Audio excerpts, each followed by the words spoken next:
atención y mirá. Bueno, Muchas hola a todos y a todas, gracias Melissa, gracias a todas las colegas que presentaron el eje y a cada uno de los que están en este momento conectados en esta modalidad híbrida, ¿no? Que nos ha tocado y que de alguna manera nos va a acompañar, creo yo, quizás para quedarse. Así que bueno, lo que voy a hacer es dar algunas pinceladas como para generar debate, para generar reflexión, en este esfuerzo, ¿no?, que estamos haciendo las universidades, especialmente las universidades públicas, para poder sostener estas conversaciones ampliadas que estamos teniendo. Y había escuchado el final del eje anterior, donde justamente se planteaba, Viviana Botino había planteado esta idea de comunidad, ¿no? Y que salía con fuerza, y que de alguna manera quiero retomar para pensar cuestiones vinculadas con estos tiempos pandémicos, estos tiempos, yo diría, en este momento de transición hacia una futura pospandemia que todavía no ha llegado, y en la cual quiero recuperar algunas de las cuestiones que más han salido como evidencia y que sin duda pueden ayudarnos a pensar. Yo vengo del planeamiento, así que pensar un poco el mapa de situación y también la hoja de ruta posible. No traigo respuestas, creo que tenemos que ser prudentes en estos tiempos como para poder de alguna manera revisar y desaprender mucho de lo que veníamos haciendo, pero en clave de derechos, en clave de garantizar el derecho a la educación superior y por supuesto de pensar la educación y las tecnologías digitales como bienes públicos. A mí me parece que desde esa perspectiva es que voy a hablar, haciendo también algunos comentarios acerca de lo que son las brechas y desigualdades preexistentes, que sin duda con la pandemia se han amplificado, y que quiero traer porque creo que sin este mapa de situación es difícil poder planificar futuros más relevantes, futuros comunes, cómo pensar lo común en estos tiempos inciertos. Yo creo que la irrupción de la pandemia implicó sin duda un quiebre, o varios quiebres, mejor dicho, tanto en lo que son las dimensiones de espacio, tiempos, agrupamientos, las dimensiones clásicas de la organización institucional, donde la ruptura de las rutinas y la vida cotidiana y de la vida institucional a nivel de la educación superior, sin excepción también, genera estas nuevas maneras, podríamos decir, de aproximación que hoy estamos teniendo para pensar hacia esa hoja de ruta hacia un futuro más relevante. De alguna manera, y voy a centrarme ahora en la educación superior, creo que la educación enfrentó mayores dificultades para garantizar este derecho a la educación. Sin duda hay yo diría, dos dimensiones principales que se van a transformar en desafíos. Hay otros, pero voy a hablar específicamente de lo que son los desafíos pedagógicos y los desafíos tecnológicos. Voy a empezar por estos últimos. ¿Por qué? Porque me parece que este escenario que hemos vivido de deterioro de las condiciones materiales y sociales de los y las estudiantes y sus familias aumentó de una manera alarmante el riesgo de interrupción de lo que se denominó las trayectorias académicas para estudiantes, que podríamos decir interrumpidas o intermitentes en ese caso, y que sin duda nos muestran un escenario complejo y crítico para pensar este mapa de situación. Sin duda en un territorio, saben que tengo una perspectiva regional, trabajo para América Latina y vengo trabajando hace muchos años recorriendo los países de la región.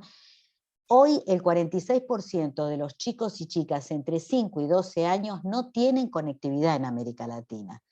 El 60% de los centros educativos escolares, o sea, educación obligatoria, no tienen acceso a Internet. y el 75% de los sectores pobres no tienen computadoras en su casa. Lo traigo para también poder hacer después un zoom y mirar cuál es la situación de Argentina en este contexto regional complicado, de lo que sabemos que es la región no la más pobre, pero sí la más desigual, y por supuesto desde esta mirada de mosaico heterogéneo, planteado con la pandemia, que ha amplificado algunas de estas cuestiones que estoy señalando. Profundas diferencias entre zonas urbanas y rurales, vinculadas con el acceso a las tecnologías, pero también en relación con lo que son las otras brechas digitales, la brecha de la apropiación, el uso de la tecnología, un uso potente, un uso vinculado con el capital cultural necesario para poder aprovechar a fondo las tecnologías, en esta mirada también de las brechas entre lo que la oferta educativa está ofreciendo y lo que las necesidades de los estudiantes, de los adolescentes, de los jóvenes de América Latina están necesitando. Creo sin duda, y no quiero dejar de mencionar, que esta situación pandémica nos lleva a una pregunta de reflexión que tiene que ver también con una oportunidad. ¿Cómo será esta educación pospandémica? Y lo planteo sabiendo que todavía no hemos salido de la pandemia. Lo traigo porque hoy hay ya algunos pronósticos suponiendo que sabemos cómo va a ser esa educación pospandémica, y yo soy más prudente en ese sentido porque creo que amerita una profunda reflexión colectiva de las instituciones y de los actores que conforman las instituciones de la prepandemia. ¿Por qué lo planteo? Porque si no sabemos dónde estamos parados, o dónde estábamos parados en la prepandemia, va a ser muy complicado que podamos definir algunos lineamientos, algunas líneas de acción específicas, una mirada prospectiva, esta utopía concreta de Carlos Matus, que nos ayude a estos pasos seguros para poder acercarnos a estos modelos que hoy se denominan híbridos, pero que también tienen esta complejidad de lo mixto, donde sin duda las tecnologías que hemos usado mal, bien, mucho, poco, nada, en la pandemia van a dar algunos lineamientos. Sin duda, esta profunda reflexión colectiva que invito a hacer va a tener que ver con cuáles son estas condiciones de posibilidad reales para reensamblar las piezas de la organización y de la tecnología educativa hacia modelos mucho más justos, mucho más integrales y mucho más heterogéneos. La diversidad puesta en un primer plano. Yo creo que parte de esta situación crítica nos muestra la oportunidad para revisar y redefinir de qué modo los nuevos saberes, por ejemplo, necesarios, van a incluirse en la propuesta educativa y el sentido de hacerlo. Acá hablo de dos cuestiones que me parecen importantes y que se trata de definir los lineamientos más político-ideológicos, el sentido, qué es lo que queremos, pero también lo técnico-pedagógico, es decir, aquellas cuestiones vinculadas con el cómo hacerlo, cómo llevar adelante estos modelos con inclusión de tecnología, estos modelos híbridos, que quizás pueden ser una oportunidad para revisar y para también dar un nuevo sentido a la educación superior. Sin duda, esta oportunidad que tenemos es única. Yo creo que examinar estos cambios que ha causado la pandemia permiten identificar oportunidades y retos para pensar también una agenda de transformación digital a futuro. ¿Por qué lo planteo? Porque me parece que la primera cuestión es dónde estamos parados. Esto que yo digo, mapear los territorios. Acá esta alianza, vamos a decir así, estos puentes que la pandemia ha generado entre familias, territorios, propuesta formativa, universidades, instituciones de educación superior no universitarias, la educación técnico-profesional, la escuela secundaria, todo esto que ha pasado implica revisar el mapa de actores. ¿Por qué lo planteo? porque creo que sin duda el trabajo de los equipos docentes hoy es clave para redefinir las condiciones de la comunidad educativa. De alguna manera, y vuelvo con esta idea de garantizar calidad, pero también garantizar la continuidad de los aprendizajes de los chicos y las chicas en estas trayectorias académicas complejas, críticas que estamos teniendo, van a permitir trabajar dando respuestas a problemas y prioridades fundamentales. Esto lo planteo porque muchas veces en esta pregunta del qué hacer, aparece la ilusión, ¿no? La respuesta rápida de las soluciones tecnológicas, de las aplicaciones, de las plataformas, en un modelo que a mí me gusta decir de planeamiento donde la solución busca el problema.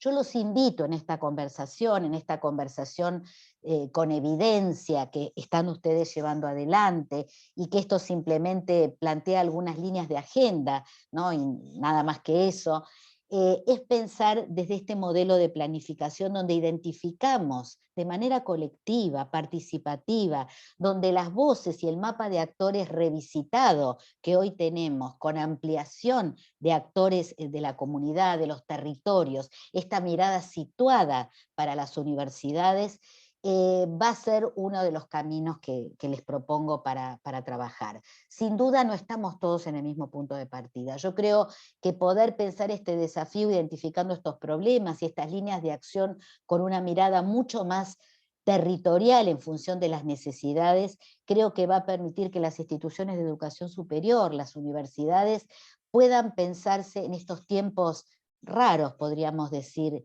diferentes, pero con la posibilidad de pensarlos desde una manera innovadora y creativa. ¿Por qué creo esto? Porque me parece que en estos tiempos el sentido es el sentido de permanencia, de pertenencia y de relevancia de las instituciones y de las universidades, pero que va a implicar desafíos. Yo dije que iba a pensarlo desde estas dos dimensiones, esta breve conversación, entre lo que son los desafíos tecnológicos, acceso a las tecnologías, acceso a la conectividad como derecho, esta idea de la conectividad significativa que está circulando y que me parece interesante para pensar, pero también el acceso a los dispositivos. La pandemia mostró que no alcanzaba con que las instituciones tuvieran conectividad y dispositivos y tecnología relevante, sino que era necesario que los hogares también contaran con eso para poder pensar cualquier modelo que incluya tecnología desde un lugar de posibilidad. Una viabilidad que me permita a mí identificar capacidades y estrategias que necesito. Y acá voy a los desafíos más pedagógicos. ¿Qué apareció con fuerza? La necesidad de la capacidad de los equipos docentes y directivos, tanto a nivel de las capacidades más de enseñar con, a través y con la tecnología, sino también sobre las tecnologías, esta mirada crítica que es necesario hoy para poder pensar la relación entre lo público y lo privado, que la inclusión de las tecnologías nos trae sin ningún lugar a dudas. Creo que pensar con qué contamos hoy nos va a ayudar. Tenemos equipos de trabajo con mayor o menor grado de expertise en relación con las tecnologías, e identifiquemos eso. Poder pensar cuál es la voz de los estudiantes, o sea, la participación de los centros de estudiantes, los gremios, los sindicatos, todo lo que hace este mapa de actores revisitado que planteaba y que implica pensar redes interinstitucionales, no solo entre las universidades, sino también con los centros, por ejemplo, con los polos tecnológicos, con el sector privado también, que de alguna manera es necesario revisar para poder pensar una agenda de lo público vinculada con la tecnología.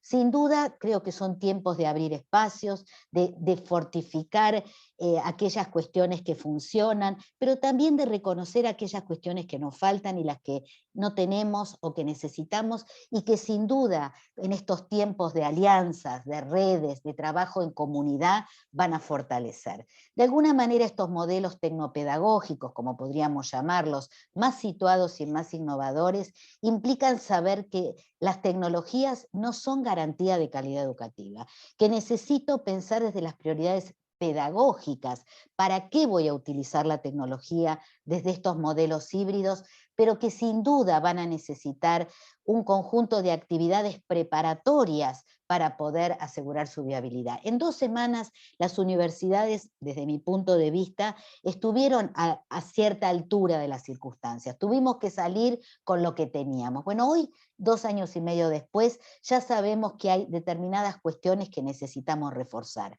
En primer lugar, y voy con la última parte ya de estas pinceladas, identificar responsables para la dirección del proyecto, que no hace falta que sean determinadas personas, son equipos trabajando juntos. Yo creo que esta viabilidad tanto del querer hacer, del saber hacer y del poder hacer, va a necesitar también acuerdos normativos, redefinir instrumentos normativos. Por ejemplo, en relación con las condiciones de trabajo docente, que han cambiado absolutamente con la virtualidad. Entonces creo que, solo para dar un ejemplo, otras cuestiones que me parece importantes son estos acuerdos multiactorales para poder garantizar la viabilidad del proyecto, pero también identificar y evaluar cuáles son las capacidades, no solo de los equipos docentes, sino a nivel de las instituciones, esta idea de una organización, una institución que aprende y que pueda ir pensándose desde este lugar importante. También creo que son tiempos de revisar la evaluación. ¿Por qué lo digo? Porque me parece que también necesitamos poder programar qué recursos necesito para poder implementar estos proyectos más potentes, más robustos de inclusión de tecnología. Sin duda, la comunicación es algo que no puedo dejar de decir, o sea, contar con evidencia e ir pudiendo pensar un registro de aquellas cuestiones que vamos aprendiendo en esta inclusión de la tecnología. Hablé de fortalecer las alianzas, hablé de la direccionalidad político-estratégica y técnico-pedagógica, pensar también desde este lugar de aprender más, aprender mejor con la tecnología, pero también de una manera diferente. Creo que el apoyo pedagógico con despliegue territorial y más, digo, estamos en este momento y agradezco muchísimo la Universidad Nacional de Tierra del Fuego, porque ahí tenemos sedes conectadas, está la sede de Río Grande, donde vemos la importancia de fortalecer, tanto a nivel nacional como también a nivel jurisdiccional, y por qué no pensar a nivel local, en los municipios, despliegue territorial de apoyo a través de equipos intermedios. Yo creo que la pandemia también puso en primer lugar la importancia de los tutores, de los facilitadores, de los mentores, de aquellos que pueden contribuir para viabilizar estas iniciativas. Estoy imaginando que las universidades tienen por delante este desafío de pensarse como laboratorios de experimentación. Yo creo que cuando hablo de prudencia, de que no sabemos hacia dónde va esta pospandemia, creo que también es necesario animarnos a iniciativas que podríamos llamar experimentales. Yo no creo mucho en las experiencias piloto, creo que hay que pensar más desde este lugar de experimentación, pero en condiciones reales. Por eso hablo de esta mirada más situada y más territorial, donde las condiciones son las que tenemos, con la conectividad como un derecho y como una demanda permanente de fortalecimiento. Creo sin duda que pensarnos desde este lugar de laboratorio de experimentación va a implicar revisar los modelos pedagógicos que teníamos en la prepandemia, corrernos de esta ilusión de la presencialidad como la panacea de la mirada de la educación superior, hacia modelos mucho más, yo diría, de diseñar itinerarios curriculares que consideren la integración entre áreas, los departamentos, cuál es la adecuación necesaria que tengo que hacer en el régimen académico para pensar también un desafío no menor, que es cómo evaluar y cómo acreditar los saberes de los y las estudiantes.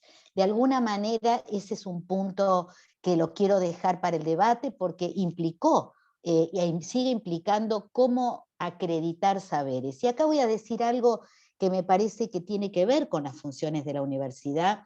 Se habló en el eje anterior de la transferencia o de la extensión. Yo creo que acá tenemos un lugar importante también para lo que es el aprendizaje a lo largo de la vida. Y desde ese lugar, cómo poder acreditar estos saberes previos con trayectos mucho más modulares y flexibles que justamente la hibridez o la hibridización permite, para poder pensar también estrategias mucho más en función de las necesidades de los y las estudiantes, de lo que nos depara esta situación de mitigar los efectos de la pandemia a nivel social, a nivel económico, pero también a nivel de poder pensarnos en territorios recuperados de la pandemia, y acá estoy hablando de los desafíos socioproductivos que tenemos por delante. Sin duda, pensarnos como estas instituciones más de experimentación va a tener que ver con fomentar iniciativas para poder garantizar, y vuelvo con esto, a la conectividad y a la tecnología como un derecho. Sin duda, esta idea de conectividad significativa que contempla no solo acceder a la tecnología, sino también tener la regularidad y la calidad de la conexión y también los dispositivos necesarios para poder llevarla adelante. Me parece que desde ese lugar una agenda de trabajo futuro para las instituciones de educación superior va a tener por lo menos estas 8 ideas, y con esto termino. Incidir en los marcos regulatorios, tanto a nivel nacional, acá para la educación superior hablo de la CONEAU, hablo de todo lo que implica para la educación superior todas las normativas necesarias, identificar y evaluar y potenciar estos modelos alternativos de enseñanza y por supuesto de aprendizaje con inclusión de tecnología más o menos atenuada o acentuada, fomentar nuevos modelos de cooperación y alianzas entre las instituciones, con los territorios, con el sector privado. Esto que hablo yo de mapear el mapa de actores y poder revisitarlo y amplificar ese mapa de actores.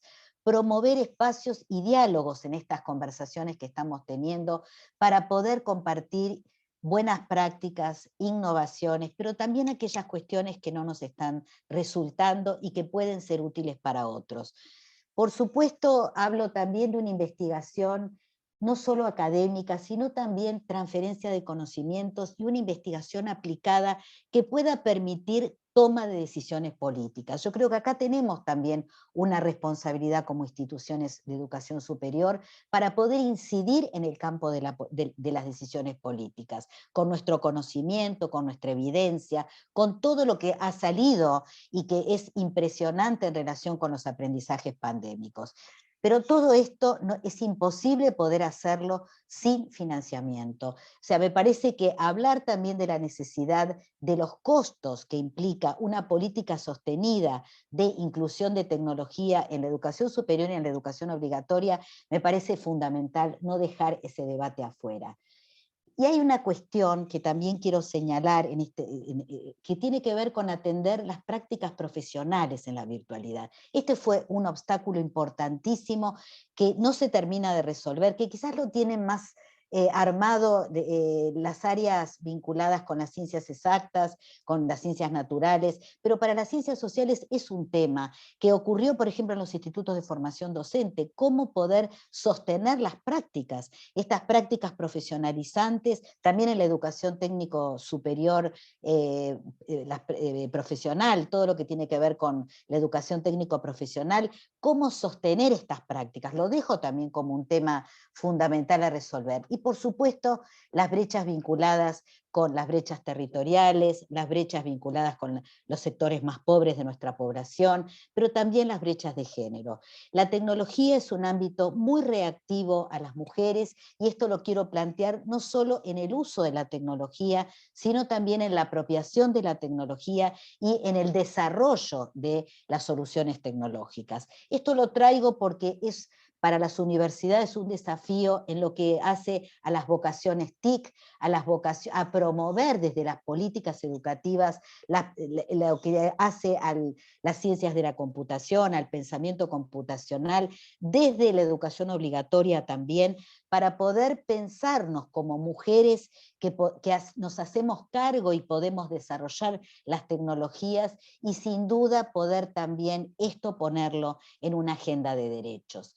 Salir, como estoy en las conversaciones planteando, salir de esta metáfora de la guerra, como dice Naomi Klein, en relación con con la pandemia, con el virus, con la COVID-19, e ir hacia pensar el virus como un maestro, como una maestra que pueda enseñarnos una relación más armónica con la naturaleza. No quiero dejar de decirlo, porque me parece que pensar las tecnologías digitales como bienes públicos y la educación como derechos es también pensar un modelo económico y social más justo para mitigar los efectos de la pandemia, pero también para reparar y para poder pensar una recuperación socioeconómica de los territorios de América Latina y de Argentina desde esta idea de futuros más relevantes para nuestros chicos, para nuestras chicas, para las generaciones que nos continuarán. Y desde un lugar que quiero también plantear, que es el de la comunidad. ¿Por qué? Porque sin duda la solidaridad es la tecnología más importante que tenemos, y lo mostró también la pandemia en relación con la desigualdad de las vacunas, por ejemplo, en relación con el acceso de los países, pero quiero también pensarlo, cómo podemos encuadrar, y con esto termino, esta conversación de estos modelos híbridos, estos nuevos trayectos, la flexibilidad, los módulos, las acreditaciones, todo esto que va en función de la calidad de la educación superior, pensándonos porque juntos somos más inteligentes. Esta idea de inteligencia distribuida que justamente trae como posibilidad las tecnologías y que de alguna manera pueden enmarcar este debate, esta conversación, estas posibilidades. Bueno, muchísimas gracias.